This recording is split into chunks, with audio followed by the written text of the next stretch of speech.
Cockroach जनता party ये वो party है जिसके मात्र 72 घंटे के अंदर ऑफिशियल वेबसाइट पे 1 लाख से ज्यादा मेंबर्स बन चुके हैं। इंस्टाग्राम पर 20 लाख से लेकर 40 लाख तक फॉलोवर्स हो चुके हैं। ट्विटर पर 62,000 से लेकर 67,000 तक के बीच में फॉलोवर्स इसके बन चुके हैं। तो इस बदलाव की आग शुरू हुई थी 13 मई 2026 को, जब सुप्रीम कोर्ट के सीनियर एडवोकेट्स के सामने सुनवाई चल रही थी। तब चीफ जस्टिस श्रीकांत ने कहा, There are youngsters like cockroaches.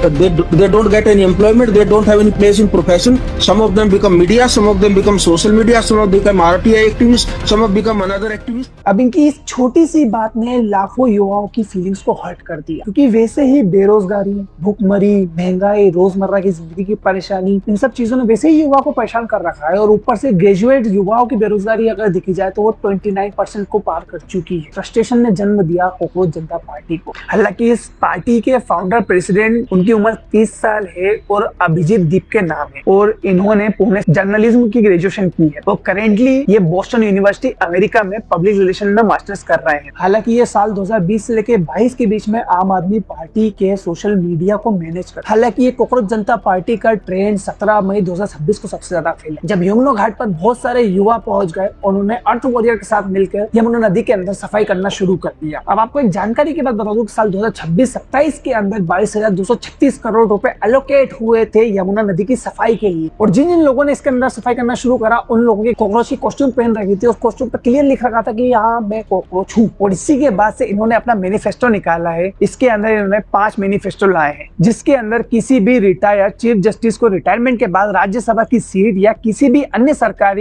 तरह का अन्य सरकारी लाभ ना दिया जाए। अपनी चुनी हुई राजनीतिक पार्टी छोड़कर दूसरे दल में जाने वाले एमएलए या एमपी को सीधा 20 साल के लिए साफ चुनाव लड़ने से या पब्लिक ऑफिस संभालने से बैन कर दिया जाए। तीसरा है, अगर किसी वैलिड सिटीजन का नाम वोटर आईडी से बिना किसी ठोस कारण के हटाया जाए तो देश के चीफ इलेक्शन कमिश्नर को डायरेक्ट अरेस्ट कर लिया जाए। चौथा है, बड़े बड़े कॉर्पोरेट मीडिया हाउसेस के लाइसेंस को रद्द किया जाए। सांसद कैबिनेट में महिलाओं को 50% रिजर्वेशन दिया जाए और इसके लिए कुल सीट्स की संख्या भी ना बढ़ाई जाए। अब ये देखा जाए तो ये जो मैनिफेस्टो है, ये मुझे क्लियरली ऐसा लग रहा है कि ये प्री प्लान्ड बीजेपी गवर्नमेंट के खिलाफ बनाया गया है। क्योंकि इसमें अगर आप देखेंगे दल बदल का जो सेकंड पॉइंट आया है, उसमें हाल ही में राघव चड्ढा ने बीजेपी ज्वाइन करी है आपकी सरकार छोड़कर। जो वेस्ट बंगाल में इलेक्शन हुए थे उसके अंदर बहुत सारे वोटर्स के नाम काटे गए। और चौथा पॉइंट आ रहा है कि वुमेन्स को 50% रिजर्वेशन दिया जाए पर सीट ना बढ़ाई जाए। और यही डिमांड बीजेपी की थी कि सीट भी बढ़ाई जाए और रिजर्वेशन भी दिया जाए। तो आपको क्या लगता है कि ये जो पूरी